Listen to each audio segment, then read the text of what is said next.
Sabi, ano lang to eh. Hindi naman daw talaga kasi.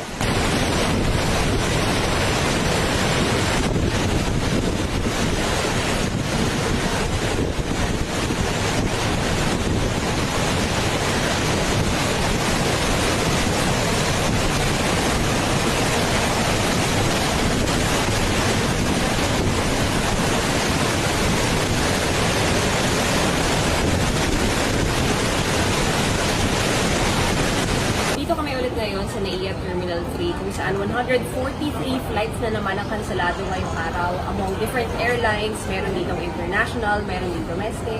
Ito ngayon yung departure area ng NAIA Terminal 3. Makikita niyo hindi naman ganun karami yung tao. Actually, medyo maluwag siya kumpara kagabi nung chinek namin. Pero dito, papunta dito sa may OFW lounge, meron ng mga nakalatag ng balik. Sila yung mga nakanselahan ng flight kaninang umaga na biglaan. So, di daw nila ina-expect.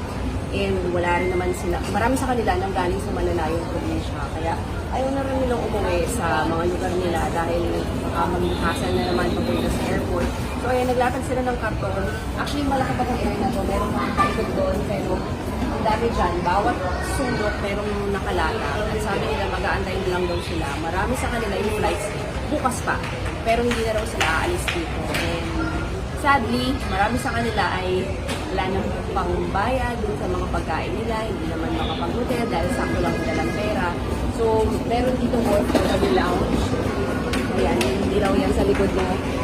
Kung OFW po kayo, pwede kayong pumasok dyan. Pero para din sa mga hindi naman OFW, merong mga nagbabayanihan na lang. Kanina may nakausap kami na isang pamilya na meron silang kasamang senior citizen. Tapos yung mga kasama nilang stranded din, binilan siya ng pagkain kasi naaawa ka sila dahil edad na si mami.